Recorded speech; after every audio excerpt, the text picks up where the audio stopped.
எல்லோருக்கும் என்ன சார் மறுபடி யூடியூப்ல வைரல் வீடியோ வந்துருமா? கேக்குது. கொடுக்க மாட்டோம், கொடுக்க மாட்டோம். ஜோக்ஸ் அபார்ட்,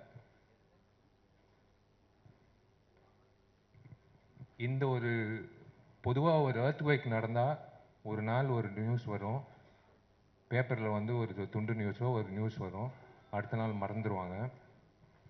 ஆனா விஷாலோட நடுக்கம் வந்து வேர்ல்டு வைடு ரீச் ஆகி உங்களால் வந்து எனக்கு வேர்ல்டு வைடு வந்து எனக்கு வந்து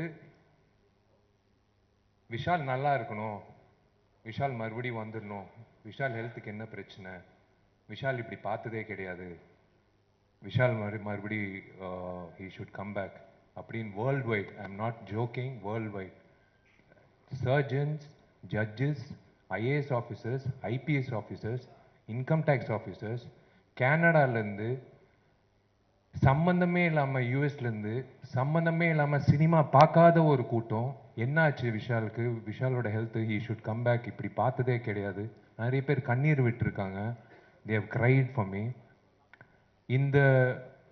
அந்த ஒரு நிகழ்ச்சியில் நான் இருக்கும்போது அந்த நிகழ்ச்சி முடிஞ்சதுக்கப்புறம் ஒரு விஷயம் நான் உணர்ந்தேன். ஒரு விஷயம், எத்தனை பேர் என்னை நேசிக்கிறாங்க, நேசிக்காதவங்க என்னை நேசிக்க ஆரம்பித்தாங்க, பிடிக்காதவங்க என்னை பிடிக்க ஆரம்பித்தாங்க, நடிக்காதவங்க எனக்கு வந்து ஊக்கம் கொடுத்தாங்க, பொதுமக்கள் வந்து சம்பந்தமே இல்லாமல் வந்து ஒரு கோயில் வாசலில் பூக்காரி அம்மா கேட்டுச்சு, தம்பி உடல்நிலை நல்லா இருக்கான்னு. நல்லா இருக்குமான்னு.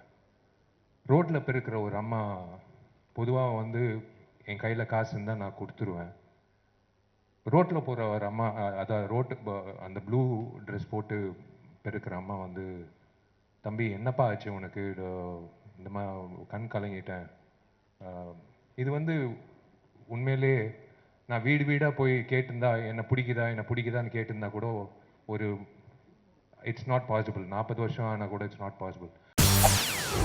செய்திகளை உடனுக்குடன் தெரிந்து கொள்ள உடனே சப்ஸ்கிரைப் பண்ணுங்க.